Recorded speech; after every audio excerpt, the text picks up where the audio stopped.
दृष्टि आईएएस के audio article programme में एक बार फिर से आपका स्वागत है। मेरा नाम है सपना कुशवाहा।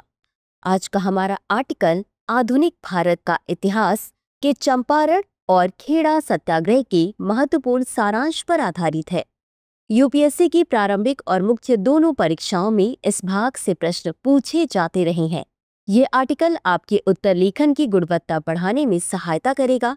यह ऑडियो आर्टिकल सामान्य अध्ययन प्रश्न पत्र 1 के भारत का इतिहास और स्वाधीनता आंदोलन खंड से जुड़ा है। तो आइए आर्टिकल की शुरुआत करते हैं। सत्याग्रह शब्द का अर्थ है सत्य के प्रति आग्रह या सत्य पर अड़े रहना। यह एक अहिंसात्मक संघर्ष की विधि है जिसमें अन्याय के खिलाफ बिना हिंसा की लड़ाई लड़ी जाती है। सत्याग्रह की यह अवधारणा महात्मा गांधी द्वारा विकसित और लोकप्रिय बनाई गई थी, जिन्होंने इसे भारतीय स्वतंत्रता संग्राम का एक मजबूत हथियार बनाया।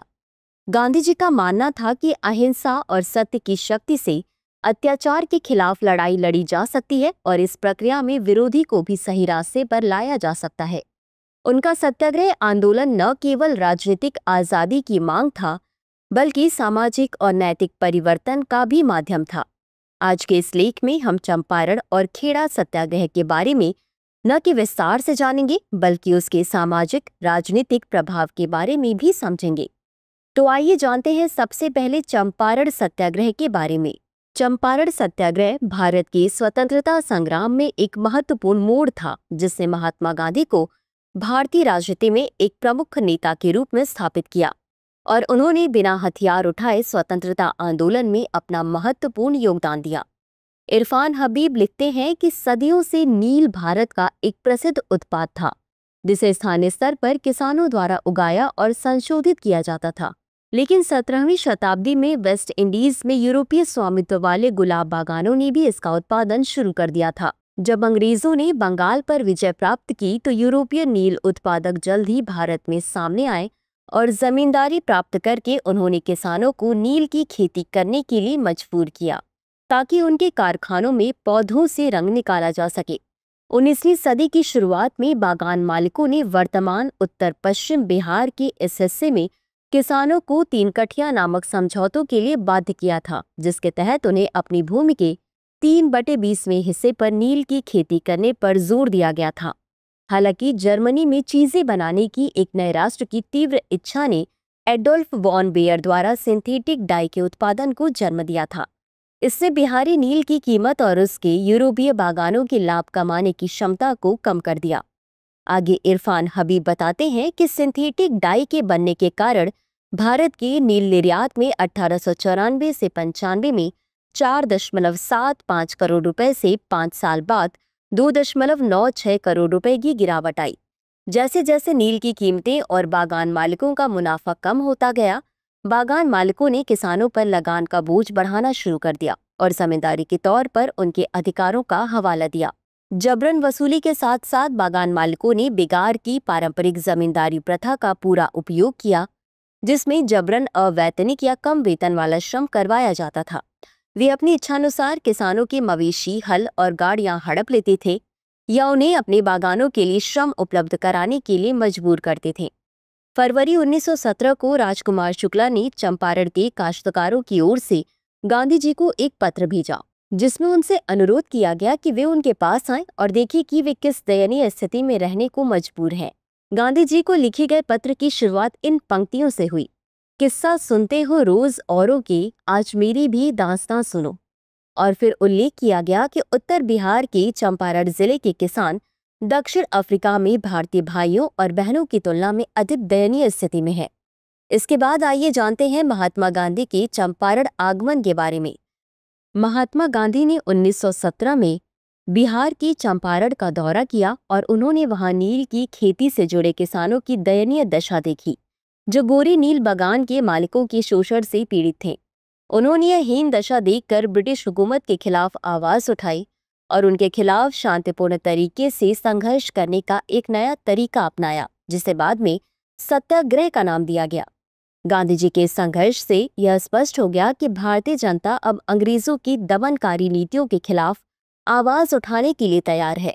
गांधी जी ने चंपारण के किसानों के लिए 3 कटिया प्रणाली के उन्मूलन, अवैध करों पर रोक लगाने और बकाया भुगतान के लिए मुआवजा प्राप्त करने की मांग की और उनका सत्याग्रह सफल हुआ और सरकार ने उनकी बातों को माना। तत्पश्चात 1918 में चंपारण कृषि अधिनियम लागू किया गया, जिसका मकसद किसानों के अधिकारों की रक्षा करना था। इस सत्याग्रह में अनुग्रह नारायण सिन्हा, रामनवमी प्रसाद एवं शंभू शरण वर्मा जैसे लोकप्रिय नेताओं ने सक्रिय भूमिका निभाई थी। आइए अब जान लेते हैं खेड़ा सत्याग्रह के बारे में। साल 1918 के भीषण अकाल के कारण गुजरात के खेड़ा जिले में पूरी फसल बर्बाद हो गई थी। फिर भी ब्रिटिश सरकार ने किसानों से मालगुजारी वसूल करने की प्रक्रिया जारी रखी थी।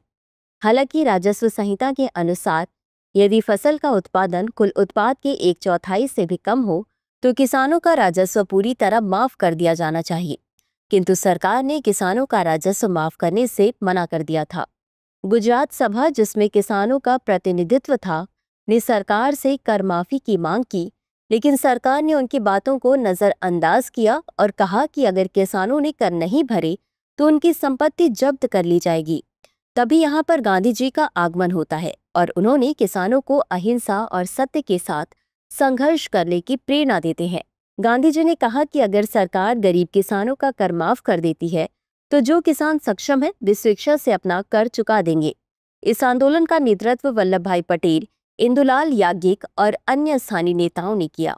ये सभी गांव-गांव गए और किसानों से शपथ दिलवाई कि वे लगान का भुगतान नहीं करेंगे। दूसरी ओर सरकार ने लगान वसूलने के लिए दमनकारी नीतियों के लिए कठोर कदम उठाए, जैसे कि उनकी संपत्ति कुर्क करना और मवेशियों को जब्त करना आदि। बावजूद इसके गांधी जी और उनके साथियों ने संघर्ष जारी रखा। आखिरकार सरकार को झुकना ही पड़ा और उसने 1 साल के लिए किसानों का कर माफ कर दिया। साथ ही भविष्य में करों की दर को कम किया और किसानों की जब्त की गई संपत्ति उन्हें वापस कर दी गई। खेड़ा सत्याग्रह ने भारतीय किसानों में एक नई जागरूकता फैलाई। इस आंदोलन ने यह स्पष्ट किया कि जब तक देश को पूर्ण स्वतंत्रता नहीं मिलती, तब तक शोषण और अन्याय से मुक्ति संभव नहीं है। यह आंदोलन न केवल किसानों के लिए बल्कि भारतीय स्वतंत्रता संग्राम के लिए भी एक महत्वपूर्ण कदम साबित हुआ। निष्कर्ष: चंपारण और खेड़ा सत्याग्रह महात्मा गांधी के नेतृत्व में भारतीय स्वतंत्रता संग्राम में मील के पत्थर साबित हुए। इन आंदोलनों ने भारतीय जनता के भीतर एक नई जागरूकता और शक्ति का संचार किया, जिससे न केवल ब्रिटिश शासन के खिलाफ संघर्ष तेज हुआ बल्कि भारतीय समाज और राजनीति में भी एक नया मोड़ आया। चंपारण सत्याग्रह ने गांधी जी की सत्याग्रह नीति को पूरी दुनिया में प्रभावी तरीके से प्रस्तुत किया और यह सिद्ध कर दिया कि अहिंसा के मार्ग पर चलकर भी बड़े से बड़े संघर्ष को जीता जा सकता है। गांधी जी का यह आंदोलन किसानों के अधिकारों की रक्षा करने और उनकी दशा सुधारने की दिशा में एक ऐतिहासिक कदम था। गांधी जी के सत्याग्रह ने भारतीय जनता को यह सिखाया कि शांति और सत्य के रास्ते पर चलते हुए भी किसी भी अत्याचार और अन्याय का मुकाबला किया जा सकता है। दूसरी ओर खेड़ा सत्याग्रह ने भारतीय किसानों के संघर्ष को और मजबूत किया। यह आंदोलन भारतीय किसानों के लिए एक महत्वपूर्ण पल था, क्योंकि उन्होंने सत्य और अहिंसा के साथ सरकार के खिलाफ आवाज उठाई। गांधी जी ने किसानों को इस संघर्ष में जोड़कर यह साबित किया कि यदि एकजुट होकर संघर्ष किया जाए तो बड़ी से बड़ी समस्या का समाधान किया जा सकता है। खेड़ा सत्याग्रह के परिणाम स्वरूप किसानों को उनके अधिकार मिले और यह आंदोलन स्वतंत्रता संग्राम का एक महत्वपूर्ण हिस्सा बन गया। गांधी जी ने इन आंदोलनों के माध्यम से यह संदेश दिया कि स्वतंत्रता केवल अंग्रेजों के शासन से मुक्ति प्राप्त करने के लिए नहीं, बल्कि समाज में समानता और न्याय सुनिश्चित करने के लिए भी महत्वपूर्ण है। चर्चा को यहीं विराम देते हैं और नोट करते हैं आज का सवाल। चंपारण सत्याग्रह किसान असंतोष और राष्ट्रीय आंदोलन का पहला संगम था। टिप्पणी कीजिए। तो व्यूवर्स, आज के लिए बस इतना ही। मिलते हैं अगले एपिसोड में किसी नए टॉपिक के साथ। तब तक के लिए धन्यवाद।